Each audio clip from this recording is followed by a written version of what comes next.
அப்போஸ்தலர்கள் தீர்க்கதரிசிகள் என்பவருடைய அஸ்திபாரத்தின் மேல் கட்டப்பட்டவர்களுமாய் இருக்கிறீர்கள், அதுக்கு இயேசு கிறிஸ்து தாமே மூளைக்கல்லாக இருக்கிறார் அப்படின்னு சொல்கிறார். ஆக இயேசு கிறிஸ்துவில் அவருடைய சுவிசேஷத்திலிருந்து இந்த சபையானது கட்டப்பட வேண்டும். நானே சத்தியம் வழியும் ஜீவனமாக இருக்கிறார், அவர் தான் வழியாக இருக்கிறார். நிறைய பேர் நம்ம பைபிளில் மந்திர புத்தகமாக தானே வச்சுருக்கோம். தலைமாட்டில் வச்சா பிசாசு வராது, கெட்ட கனவு வராது. நம்ம கொஸ்டின் கேட்கணும், என்ன சபையில் என்ன கேட்க வேண்டியது இருக்குது, நீங்கள் யாரை விசுவாசிக்கிறீர்கள், ஏன் விசுவாசிக்கிறீர்கள் அப்படின்னு 2 கொஸ்டினை கேட்கணும். அர்ச்சனை படைப்பு அவருக்கு அவசியம் இல்லை. அவருக்கு தேவையானதெல்லாம் ஒன்று தான், நொறுங்குண்ட இருதயம், நறுங்குண்ட ஆவி.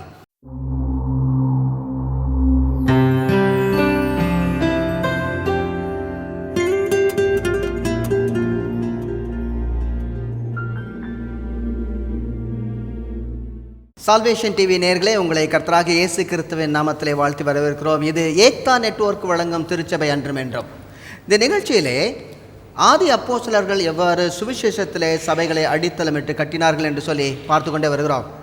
மிகவும் தெளிவாக சுவிசேஷத்தை சொல்லியிருக்கிறார்கள். அதில் எந்த விதமான கலப்படமும் பண்ணவில்லை. ஆகட்டும், இதை கொஞ்சம் அப்படி விட்டுடலாம், அந்த கதையே கிடையாது.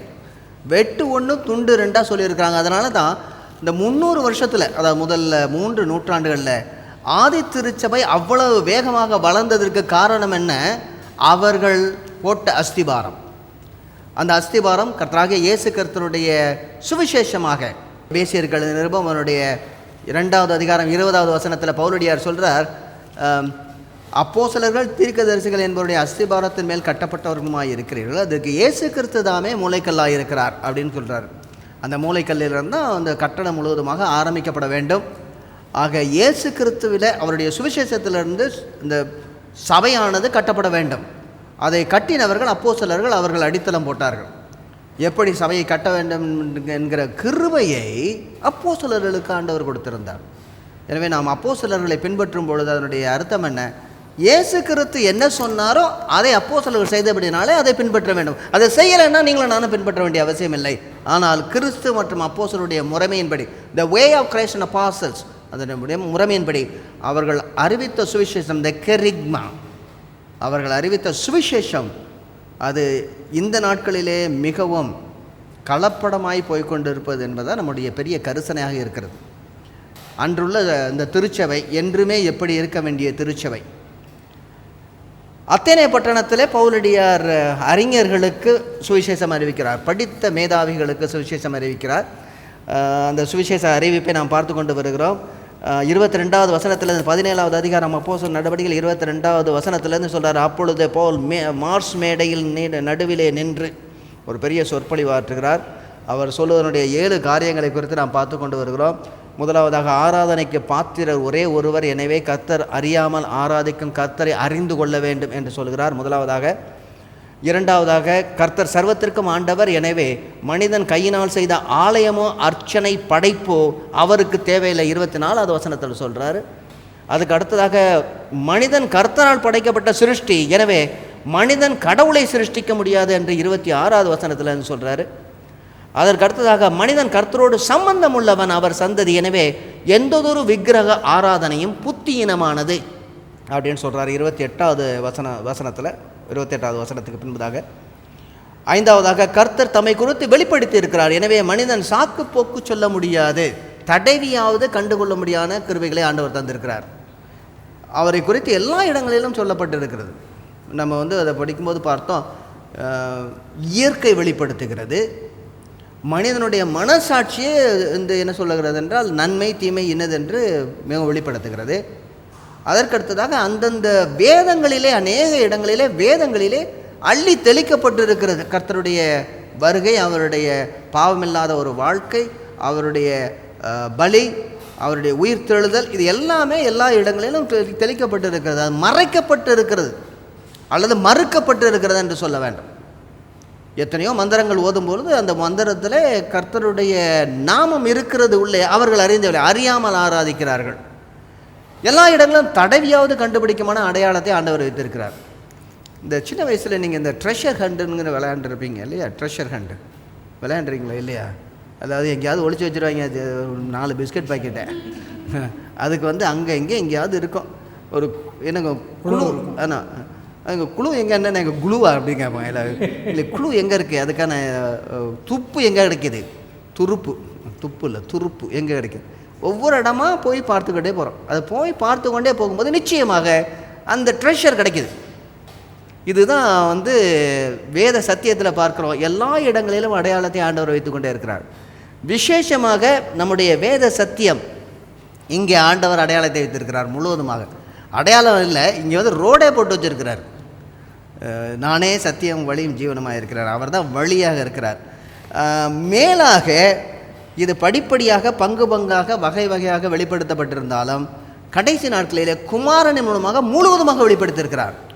The final and the full revelation through Christ. கிறிஸ்துவின் மூலமாக முழுவதுமாக இறுதியாக அவர் வெளிப்படுத்தியிருக்கிறார். அந்த வெளிப்பாடு இப்பொழுது சபைகளிலே அப்போஸ்தலர்கள் மூலமாக வந்து கொண்டு இருக்கிறது. ஆக எல்லா இடங்களிலும் இதே போல் இன்னொரு நம்ம பகுதி சொல்லணும்னா நிறைய இடங்களில் இப்பொழுது கர்த்தராகிய இயேசு கிறிஸ்துவினுடைய சுவிசேஷம்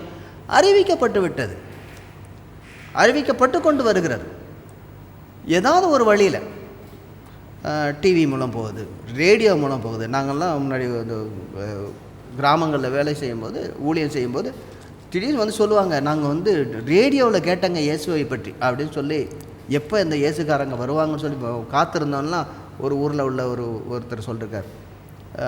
நிச்சயமாக ஆண்டவர் எத்தனையோ விதமான அந்த ஊடகங்கள் மூலமாக வேத வசனம் போய்கொண்டே இருக்கிறது.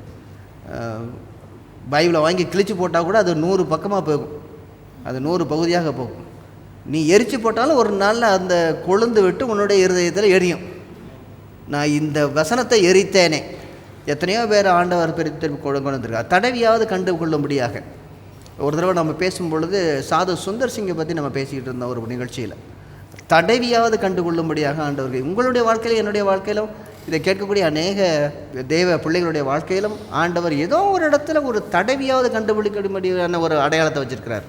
கிருபை தடவியாவது கண்டு. எனவே ஆண்டவரை குறித்து நாம் தெரியவில்லை என்று சாக்கு போக்கு சொல்ல முடியாது.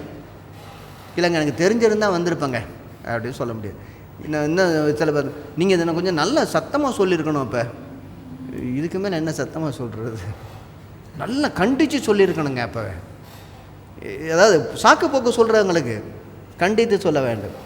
6வதாக கர்த்தர் மனுக்குலத்திற்கு கிருபையான இரட்சகர், இம்மட்டுமாக அவர் அமைதியாக இருந்தார், ஆனால் இப்பொழுதோ மனம் திரும்ப வேண்டும் என்று கட்டளையிட்டிருக்கிறார். 7வதாக கர்த்தர் நீதியாய் நியாயம் தீர்ப்பார், எனவே எல்லோரும் ஆயத்தமாக அவருக்கு கணக்கு ஒப்புவிக்க வேண்டும். 7 பகுதிகளாக சொல்கிறார். இன்ட்ரெஸ்டிங்காக இருக்கா? என்ன படிச்சிங்க இதில்? இவ்வளவு உடச்சி கிடச்சி நம்ம பார்த்துருக்கோமா இது வரைக்கும்? நேராக வாசிட்டு போயிடுவோம். நம்ம சில எல்லாம் மந்திரமாக வாசிட்டு போயிடுவோம். நிறைய பேர் நம்ம பைபிளை மந்திர புத்தகமாக தானே வச்சுருக்கோம். தலைமாட்டில் வச்சா பிசாசு வராது, கெட்ட கனவு வராது, என்ன அப்படி தானே சொல்லி கொடுத்துருக்காங்க. டிவோஷன் புக்காக வச்சுருக்கோம். மந்திர புத்தகம், டிவோஷன் புக்காக இருந்தாலும் பரவாயில்ல, மந்திர புத்தகம் தானே வச்சுருக்கோம்.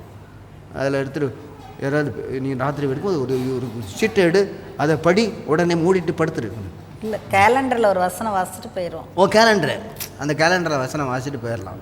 ஓகே, நம்ம நிறைய கேலண்டரில் இப்போ வசனங்கள்லாம் இருக்குது, அதுலேயும் ஒரு கோர்வு இருக்காது. என்ன புரியுது அவர் வந்து இந்த சுவிசேஷத்தை அறிவித்த இந்த பாங்கு? இதில் வந்து எந்த இடத்துக்குமே வந்து இயேசுவானுடைய பேரை சொல்ல, ஆனால் அதுக்கு முன்னாடியே சொல்லிகிட்டு இருக்கார். அதனால் இவர் பேசுகிறது இதில் தான் பேசிட்டு வர்றான்னு தெரியுது. ஒரு பொதுவான ஒரு காரியத்தை சொல்லுங்கள், உங்களுடைய ஃபீட்பேக் இந்த 7 காரியங்களை குறித்து. ஆராதனைக்கு பாத்திரர், சர்வத்திற்கும் ஆண்டவர், அதற்கடுத்தாக அவர் சர்வத்தையும் படைத்தவர், அவரே ஜீவன் கொடுக்கிறவர், அவருக்கு நமக்கு சம்பந்தம் உண்டு, அவர் நம்மை குறித்து வெளிப்படுத்தி இருக்கிறார், மனுக்குலத்திற்கு கிருபையான இரட்சகர், அவர் நீதியாய் நியாயம் தீர்க்கிறவர். அழகாக இது சுவிசேஷம் ஃபுல்லாக வந்துச்சு. இது வேறு என்ன வேணும்? இதை விட வேறு என்ன வேணும் சொல்லுங்கள், உங்களுடைய பகுதி.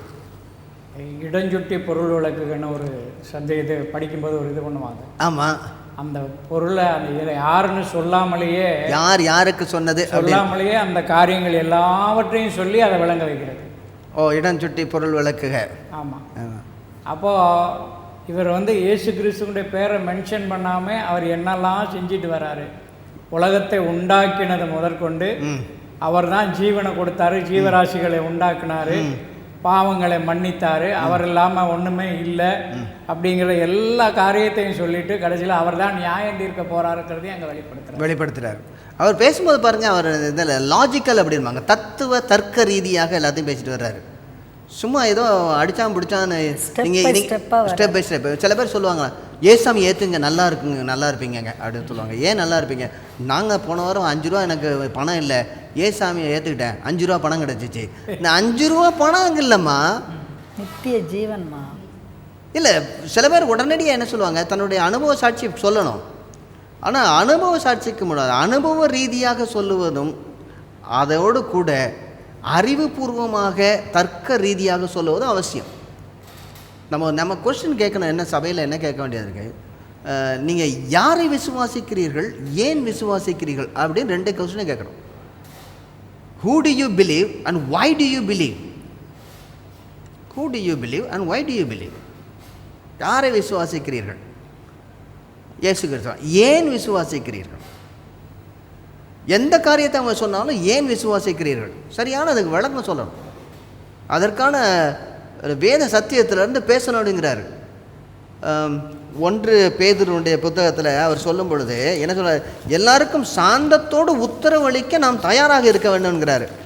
1 பேதுரு தான் அவர் சொல்லும்போது என்னங்க 3:15 வாசிங்களேன். கர்த்தராகிய தேவனை உங்கள் இருதயங்களில் பரிசுத்தம் பண்ணுங்கள், உங்களில் இருக்கிற நம்பிக்கையை குறித்து. நல்லா பாருங்க, உங்களுக்குள்ள நம்பிக்கை என்ன, நீங்க என்ன விசுவாசிக்கிறீர்கள், உங்களுடைய நம்பிக்கை குறித்து உங்களிடத்தில் விசாரித்து கேட்கிற யாவருக்கும். விசாரித்து கேட்கறதுனா என்ன அர்த்தம்னா, உங்கள்கிட்ட கொஸ்டின் பண்றாங்க. உங்களை ஒரு இடத்துல வச்சு சும்மா விசாரிக்கல, என்னங்க எப்படி அதெல்லாம், உங்கள்கிட்ட லாஜிக்காக கேட்குறாங்க, லாஜிக்கலாக கேட்குறாங்க, தர்க்க ரீதியாக கேட்குறாங்க, இன்னும் சொல்ல போனால் தத்துவ ரீதியாக கேட்குறாங்க. அவங்க விசாரிக்கிற யாவருக்கும் சாந்தத்தோடும் வணக்கத்தோடும் உத்தரவு சொல்ல எப்பொழுதும் ஆயத்தமாயிருங்க. இந்த உத்தரவு சொல்லங்கிற வார்த்தை இருக்குது, இது அப்பலாஜெட்டிக். அப்பலாஜெட்டிக் அப்படின்னா நம்முடைய விசுவாசத்திற்காக சரியானபடி நாம் அதற்கான காரணங்களை சொல்லுவது. லாஜிக்கலாக ஃபிலசாபிக்கலாக இன்டலெக்சுவலாக அதுக்கான காரணங்களை அடுக்கி வைப்பது. ரீசனபிள் ஃபேக்ட்ஸ் என்ன, சரியான, அதாவது காரணங்கள் உள்ள நடைமுறை யதார்த்தங்களை சொல்லுவது, காரணம் உள்ள யதார்த்தங்களை சொல்லுவது. இப்படி நம்ம சொல்லணும். நம்ம சபைகளில் இந்த மாதிரி ட்ரைனிங் கொடுக்கணும், மக்களுக்கு போதிக்கணும். ஆமாம், சபைகளில் மக்களுக்கு போதிக்கணும். நம்ம சபைகளில் என்ன போதிக்கிறோன்னா, எல்லாம் என் பின்னாடி சொல்லுங்கள், அது என்ன சொல்ல போகிறாரு தெரியாது, ஏன் சொல்லணும்னு தெரியாது. அவர் பாதியில் நிறுத்தியிருப்பார், அதாவது திரும்ப சொல்லுங்கன்னு சொல்லிட்டு ஒரு நிறுத்தியிருப்பார். இது வரைக்கும் தான் சொல்லணும்னு யோசிச்சுட்டு இருந்திருப்பார். ஆனால் என்ன சொல்லுவாங்க மக்கள், அதுக்கப்புறம் அவர் பேசும்போதும் சொல்லிகிட்டே இருப்பாங்க. ஏன்னா கிராமத்தில் ஒரு இடத்துல நடந்தது, நல்ல ஒரு ஊழியக்காரர், அவர் தமிழ்நாட்டிலேருந்து வட இந்தியாவில் இருப்பார். மக்கள்கிட்ட பேசும்போது ப்ரைஸ் தி லார்ட் அப்படின்னு எல்லாரும் ப்ரைஸ் தி லார்டுன்பாங்க, ப்ரைஸ் தி லார்ட் எல்லாம் ப்ரைஸ் தி லார்டு. இவர் இங்கிலீஷில் ஒய் ப்ரைஸ் தி லார்ட் அப்படின்னா எல்லாரும் ஒய் ப்ரைஸ் தி லார்டுன்றாங்க. இப்படி கிழிப்பிள்ளையாக பல வளர்த்து வைத்திருக்கிறோம். யோசிக்கக்கூடிய, தீர்க்கமாக ஆலோசிக்கக்கூடிய நிலைமைக்கு நம்ம வளர்க்கல. இந்த பகுதியில் அவர் அவருடைய முக்கிய சாராம்சம், இதெல்லாம் இவ்வளவும் சொல்லணுமா, இவ்வளவும் பேசணுமா. ஒருத்தங்க என்ன சொன்னாங்க, இவ்வளவு பேசினால தான் கொஞ்சம் பேர் வந்தாங்க அப்படின்றாங்க. ஆனால் அந்த கொஞ்சம் பேரை கொண்டு நிறைய காரியங்களை செஞ்சுருக்க முடியும். ஏன்னா கிரேக்க தத்துவத்துக்குள்ளாக அதிகமாக நிறைய பேர் ஆண்டவருக்குள்ளே வந்தாங்க. சொல்லுங்கள், என்ன அந்த பகுதியில் நம்ம வாசிக்கும் பொழுது என்ன தெரிகிறது இந்த பகுதியிலேருந்து எது ரொம்ப ஸ்ட்ரைக் ஆனிச்சு உங்களுக்கு? அவரே கர்த்தர், அவர் சிருஷ்டிகர், அவர் ஒருவர் தான் ஆராதனைக்கு உரியவர். அவர் ஒருவரே ஆராதனைக்கு உரியவர். அவருடைய ஆராதனை யாருமே எதுவுமே எடுக்க முடியாது. யாரும் அதுக்கு அவருக்கு போய் டொனேஷன் கொடுக்க வேண்டிய அவசியம் இல்லை. பொழப்பில் கை வைக்கிற மாதிரி இருக்கு. இல்லை, அதாவது அர்ச்சனை படைப்பு அதெல்லாம் சில பேர் வைப்பாங்களே, ஏன்னா 7 தட்டு தூக்கிட்டு போகணும், இத்தனை நம்பரில் இருக்கணும், ஒத்தப்படையில் இருக்கணும், எல்லாம் ஒரு ஒரு ஒரு ஒழுங்கு ஒன்று பண்ணுவாங்கல்ல. முதல்ல இந்த தட்டு போகணும், அது இந்த தட்டு போகணும், இந்த தட்டு போகணும். அது சபைகள்லேயும், அது கல்யாணத்தில் வைக்கிறீங்க, ஆனால் சபைகள்லேயும் இது முதல்ல இதை செய்யணும், இது அடுத்த இதை செய்யணும். அர்ச்சனை படைப்பு அவருக்கு அவசியம் இல்லை. அவருக்கு தேவையானதெல்லாம் ஒன்றே ஒன்று தான், ஆசீர்வாதம். நொறுங்குண்ட இருதயம், நறுங்குண்ட ஆவி. நம்ம ஈக்கு இல்லாதபடி வடிகட்டி ஒட்டகத்தை விழுங்குறாள். அவருக்கு கொடுத்து நாம் ஒன்றும் செய்ய வேண்டிய, நம்மகிட்டேருந்து ஒரு அர்ச்சனை எதிர்பார்க்கல. அவர் அர்ச்சனை சரியாக செஞ்சிடணும், சரியானபடி என்ன சொல்லுவாங்க, சரியானபடி அதுக்கான சடங்காச்சாரத்தை பண்ணிடணும்.